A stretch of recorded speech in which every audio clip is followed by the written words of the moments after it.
ay napayagan na nga akong mag-drive. So, ito na, gagala tayo kasi kailangan ko rin maglakad-lakad. Yun kasi ang sabi ng doktor. First time po naglabas.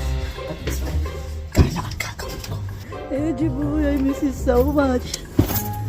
Ito na nga, napayagan na nga akong mag-drive after almost 4 weeks na rin. It's been a while. Nakapag-drive na rin ako. So, ano kayo pakiramdam? Masakit kaya? Feeling ko di naman masakit.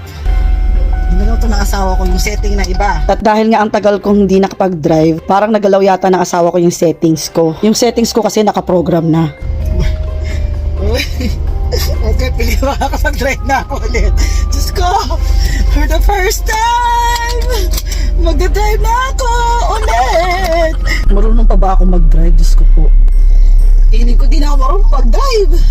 So, as in, 3 weeks din ako hindi nakalabas ng bahay, mga besh. Nasisiraan na ako ng bait.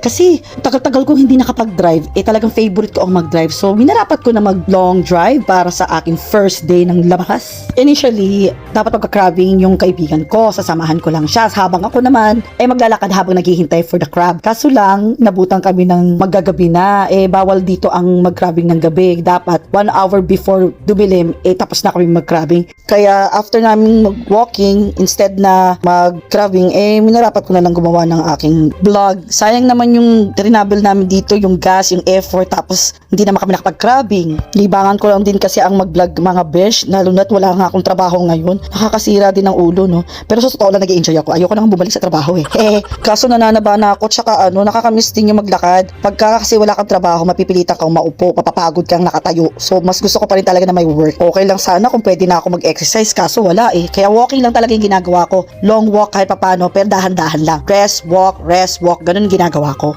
Ay tara, gawin na natin ating Mission Impossible move. Tumbi-dumbi-dumbi-dum. What? May nakakita pa sa akin? Wala. Di pa tayo dito. Dito ba? Huh? Saan ko kaya ilalagay ito? Ano ba yan? Parang tingin-tingin din tayo sa paligid. Baka may nakakakita sa atin. Ito, pwede dito. Sana dumikit ka po, please. Dumikit ka, please. Huwag ka malalaglag. Magstay ka lang dyan. Ayan po siya. Ayan. At ito po. Very familiar naman tong place na to sa mga Pinoy, lalo na.